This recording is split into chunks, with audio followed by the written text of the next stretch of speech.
Coucou, bienvenue dans cette nouvelle douce letter. J'avais envie de prendre le micro, j'allais dire, j'en ai pas, mais en tout cas de te montrer ma petite frimousse et de te parler de vive voix, de quelque chose qui me tient à cœur, d'un sujet assez riche. Et du coup, je me suis dit, franchement, si je l'écris, autant écrire un roman presque. Donc, ça sera certainement plus digeste pour toi de l'écouter en faisant autre chose ou de l'écouter en pleine conscience juste en te posant dans ton canapé. T'es même pas obligé de regarder ma petite frimousse d'ailleurs, tu peux juste écouter si t'as envie. Mais j'avais envie de te parler d'un sujet important pour moi, d'une belle prise de conscience et d'une bonne sortie de zone de confort assez fructueuse. Comme toute expérience que je fais, j'aime la partager parce que je me dis si ça m'a servi, si ça a apporté du mieux dans ma vie, ça peut forcément servir à quelqu'un d'autre. Donc autant partager. Allez, c'est parti. Ma principale prise de conscience, ça tourne au sujet de il n'y a pas un seul chemin pour vivre heureuse. Dit comme ça semble complètement bateau. Évidemment, tu le sais, on le sait tous, toutes. Et pourtant, je sais combien on peut s'accrocher à une ligne directrice, une façon de voir la vie, une façon de penser que c'est comme ça, si on fait ça, on va être heureuse, on va être bien, faut suivre ce modèle. Voilà, et pour plein de raisons, il n'y a aucun jugement quand je dis ça, notre éducation joue beaucoup, la société a une influence sur nous, voilà, tous les jours on a des messages extérieurs qui nous disent mais regarde, c'est comme ça qu'il faut faire, c'est comme ça que tu vas être heureuse. Or, souvent, les autres n'ont rien à voir avec l'idée qu'on se fait du bonheur qu'on veut vivre. Il n'y a pas du tout une voie pour tout le monde. Ça semble évident, on est tous singuliers, on est tous différents, donc on a tous une vision de ce que c'est d'être en couple, de ce que c'est de notre vie professionnelle, de ce que c'est d'avoir une famille à notre image, etc. On a tous une idée du parent qu'on voudrait être au fond de nous. Euh, Tous ces chemins-là sont bien singuliers par rapport à qui l'on est. Et parfois, on est complètement perdu dans tout ça. On ne sait plus trop ce que nous, on veut. Et on pense qu'il y a une façon de faire. Et c'est ce que nous fait croire très souvent l'extérieur. Donc, écoute, si tu te rends compte que tu es dans cet endroit-là, t'inquiète pas, tout va bien, on est tous passés par là. Mais pourtant, il y a plein de possibles. Pour moi, les possibilités, elles sont infinies. Voilà, il n'y a vraiment pas une seule façon de faire. Je dirais même qu'il n'y en a même pas 10, il n'y en a pas 20, il y en a une infinité des possibles. Souvent, on voit même pas un dixième de ce qu'on pourrait avoir comme possibilité devant nous. C'est aussi mon boulot de coach que d'ouvrir le champ des possibles. Mais je pense que même entre ton cerveau et mon cerveau, on voit vraiment pas grand-chose par rapport à ce qui est possible dans la vie. Et pourquoi je te parle de ça? Parce que c'est vraiment quelque chose que j'expérimente particulièrement en ce moment. Depuis plus d'un mois, en fait, fin 2022, l'année dernière, j'ai vraiment choisi en conscience le mot qui allait guider mon année 2023. Et c'est le mot paix intérieure. Et ça m'est apparu comme une évidence. Et ce mot, en fait, c'est quelque chose que c'est comme mon phare un peu dans la tempête de mon année. Quand j'ai à faire un choix, quand j'ai à prendre une décision, je vais repenser à ce mot et me dire ok, comment je peux cultiver ma paix intérieure? Quel choix je peux faire pour cultiver ma paix intérieure? Et du coup, quand je fais des petits choix, des grands choix, je les fais à travers ce filtre de la paix intérieure. Et cela m'a amené à prendre une décision que je me refusais de prendre depuis 2 ans, je crois. C'est avoir une deuxième activité professionnelle en tant que salarié. Pas une deuxième activité professionnelle en tant qu'entrepreneur, parce que ça, je sais faire et je sais même trop faire. Je suis déjà coach, facilitatrice d'espace sacré, et là-dedans, tu peux mettre plein de choses. Donc ça, il n'y avait pas de problème. Je sais développer mon entreprise et avoir des idées pour elle. Mais j'avais vraiment envie d'avoir une activité professionnelle salariée pour plein de raisons. Je vais t'en parler un peu plus tard. Mais en même temps, il y avait un gros frein en moi qui disait non, le salariat, c'est pas pour toi. La dernière fois que tu as été salarié, tu as été en burn-out, donc laisse tomber, c'est vraiment pas fait pour toi. En fait, j'avais plein de croyances limitées, qui me limitaient, plein de croyances limitantes qui étaient basées sur mes expériences du passé dans le monde du travail et particulièrement liées au salariat et au burn-out que j'ai pu faire dans ce milieu. Et en gros, je me disais des trucs du style une deuxième activité professionnelle, ça va juste t'épuiser, laisse tomber. T'auras plus de temps pour toi, pour tes filles, pour ton amoureux, pour tes passions, laisse tomber. Tu vas encore t'éparpiller et ton entreprise va baisser en résultat, donc ne fais pas ça. Tu sais bien que le salariat c'est pas pour toi, t'en as déjà fait l'expérience, les contraintes horaires, le manque de sens dans ce boulot-là, la routine, ça va te déprimer au bout d'un mois, tu le sais très bien. Donc voilà, j'avais tout ce truc mental là qui disait non, non, non, non, fais pas ça. Ça c'était une partie de moi. Et puis je t'en passe parce qu'il y en avait plein d'autres. Et puis en fait je voyais toujours le verre à moitié vide et pourtant ce truc-là me faisait envie. Pour plein de raisons. Et pourtant, il y avait toujours une part de moi qui se plaignait, et puis qui disait mais non, c'est pas pour toi le salariat. Et puis il y avait une autre part de moi qui se plaignait encore plus et qui disait ah non non mais t'es trop seule dans ton entreprise, c'est lourd, c'est pas ce que tu veux, c'est pas ta façon de voir l'entrepreneuriat. Et puis avoue, t'as quand même envie de sortir la tête du guidon de ton entreprise, de voir du monde, d'être avec d'autres personnes, d'avoir une activité professionnelle sans responsabilité. T'es salarié, c'est pas toi qui décides, tu portes pas cette activité de la même façon que quand t'es chef d'entreprise, il y aura plus de légèreté.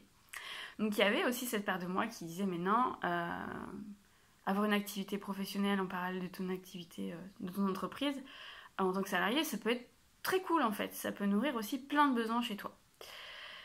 Et puis, voilà, il y avait un peu ces deux voix tout le temps dans ma tête. Non, ne le fais pas, ça va, c'est pas bon pour toi. Et puis non, mais si, ça serait quand même une super expérience.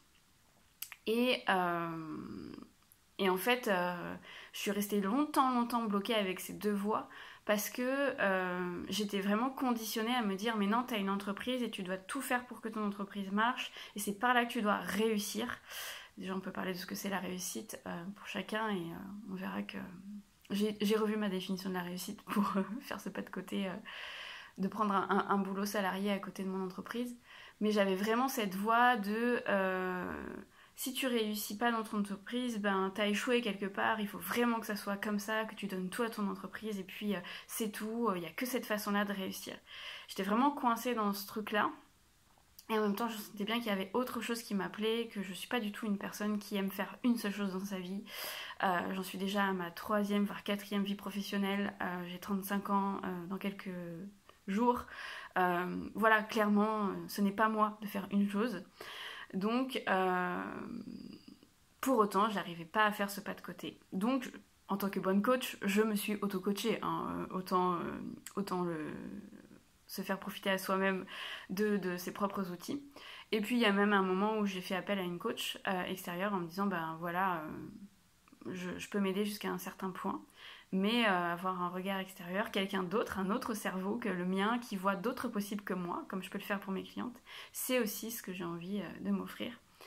Et donc je me suis fait accompagner par une amie coach sur mes points de résistance les plus coriaces pour faire ce pas de côté et ouvrir le champ des possibles sur qu'est-ce que ça peut être réussir professionnellement pour moi, m'épanouir professionnellement pour moi et sortir de cette voie unique où je me disais voilà, tu donnes tout à ton entreprise, c'est comme ça que tu réussis, il n'y a rien à côté, c'est bon, t'arrêtes de t'éparpiller. Nanana.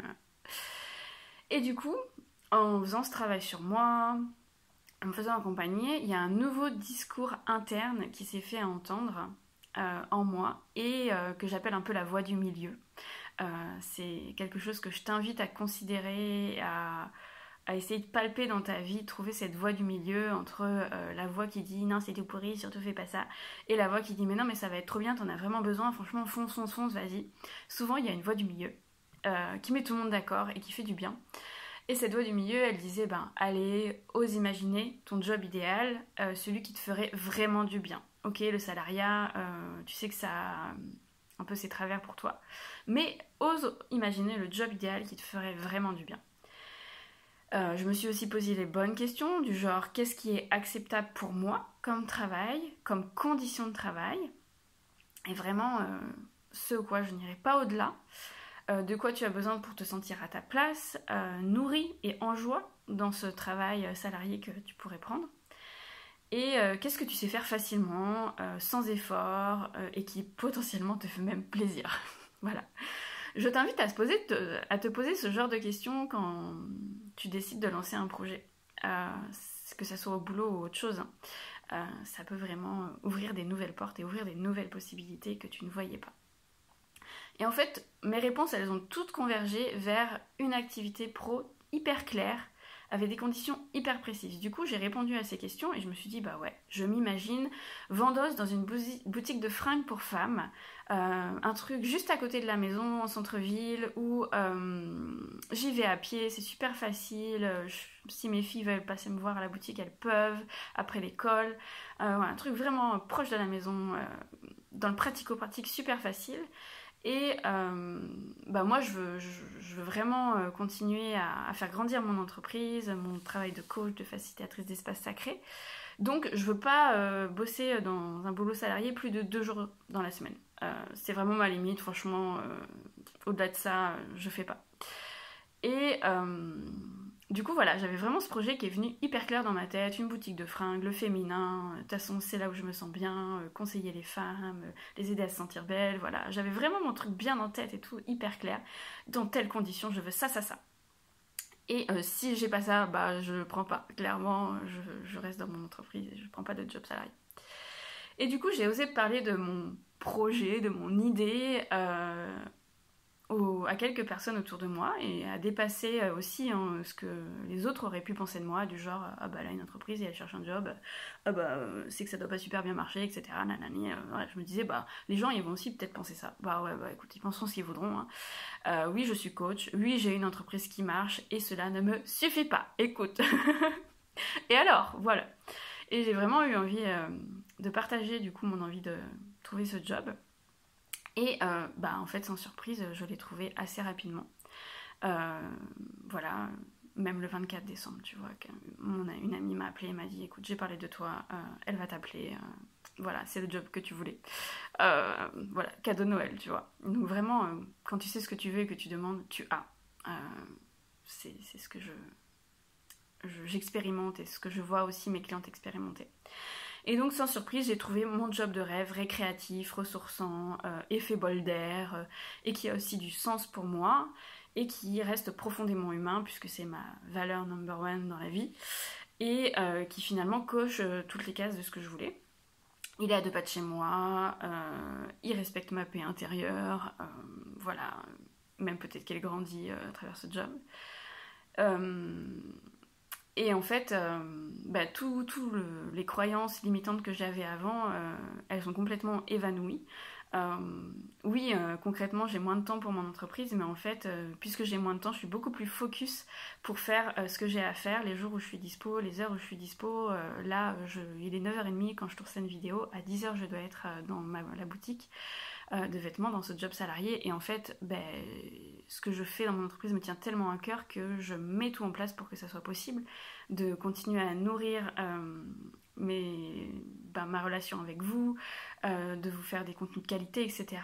Donc finalement, je suis encore plus productive qu'avant, où j'avais plus de temps. Donc les inquiétudes par rapport à mon entreprise, peanuts, il n'y en a pas. Et puis, je trouve ça... que ça fluidifie beaucoup de choses dans ma vie aussi, d'avoir ce job fixe 2 fois par semaine, parce que finalement ça régule un peu mon énergie, c'est comme si d'avoir 2 activités pro ça intensifiait l'énergie que j'avais, comme si j'avais 2 activités qui me nourrissaient en fait, et du coup je me trouve efficace dans les 2, épanouie dans les 2, et ça c'est vraiment un truc que je pensais pas. J'avais une croyance limitante de Morgane, t'as fait un burn-out donc tu vas diviser ton énergie en 2, et en fait pas du tout, c'est pas du tout ce qui se passe. Donc c'est génial, comme quoi il faut vraiment aller tester les filles au-delà de ce que vous pensez et se rendre compte sur le tas en fait qu'est-ce que ça donne. Et puis, puisque mon énergie s'est intensifiée, oui, j'ai 2 activités pro. J'ai suivi une formation depuis que j'ai ces 2 boulots et j'ai lancé 2 nouveaux services dans mon entreprise. Donc autant te dire que tout, sky is the limit. Les possibilités, elles sont vraiment partout là, si bien qu'on veuille les voir et qu'on se dise ok, j'ose les mettre en place. Voilà. J'avais envie de te demander du coup, alors, t'es prête à essayer quoi comme chose nouvelle cette année? Qu'est-ce que tu te dis au fond de toi? Qu'est-ce que cette petite voix au fond de toi te dit? Un peu comme moi, là, la voix qui se plaint et qui dit oh non, non, ça c'est pas bien, on aimerait bien que ça soit différent. Et peut-être que tu as aussi une voix qui dit non, mais attends. Ça c'est trop bien, vas-y fais-le, oh mais non j'oserais pas, voilà, ces petites voix-là. Qu'est-ce que tu as envie de leur dire aujourd'hui? Ça serait quoi ta voix du milieu en disant non mais moi j'ai envie de tester en fait, j'ai envie d'essayer quelque chose cette année qui tourne en rond là dans ma tête depuis un moment et que j'ose pas parce que X, Y, Z et puis en même temps ça serait quand même bien, oui mais non, voilà. Et si tu disais juste oui, je veux tester, pour l'instant j'essaye ça et rien n'est immuable en fait. Donc tu pourras toujours revenir en arrière, mais enrichi de l'expérience que tu auras faite. Et j'ai envie de te demander si tu es prête à t'autoriser à sortir des sentiers battus pour créer la vie qui te va vraiment, prête à aller contre ce que tu pensais possible pour avoir des bonnes surprises. Et j'ai envie de dire, même s'il y a des mauvaises surprises qui arrivent, ça ne fera que conforter que soit tu étais déjà à ta place, soit c'est pas ce chemin-là que tu dois prendre et c'est ok, du coup tu peux le mettre de côté et garder ton énergie pour en ouvrir d'autres et préciser ce que tu as vraiment envie de vivre. Donc il n'y a pas d'échec, il n'y a pas de vrai risque à essayer quelque chose qui tourne dans ta tête depuis un moment et que tu n'oses pas faire. Parfois on a besoin d'être accompagné pour le faire. J'ai un programme pour ça, du rêve à la réalité. Si tu sens que c'est de ça dont tu as besoin, viens vers moi, on en discute et possiblement on avance ensemble. Je suis aussi là pour répondre à toutes tes questions à ce sujet. Et sinon, vas-y, fais le premier petit pas que tu as envie de faire pour essayer quelque chose de nouveau, essayer quelque chose dont tu as envie depuis longtemps mais que tu n'oses pas. Et viens me raconter par retour de mail comment ça s'est passé pour toi, est-ce que finalement c'était si terrible? Ou peut-être que oui, c'était terrible, et vas-y, raconte-moi quand même, il y a forcément une leçon à tirer de tout ça et on peut peut-être la tirer ensemble. Donc voilà, j'aime partager mes expériences avec toi en espérant qu'elles t'inspirent. N'hésite pas à faire de même, je trouve que vos retours, vos partages d'expériences sont toujours hyper enrichissants. Pour moi aussi. C'est ça la sororité, c'est aussi se soutenir, échanger, partager nos richesses, nos différences, nos singularités pour grandir ensemble. Voilà ce que j'avais envie de te partager et au plaisir de te lire, de lire le retour que tu peux avoir suite à ce partage. Je t'embrasse bien fort et à très bientôt.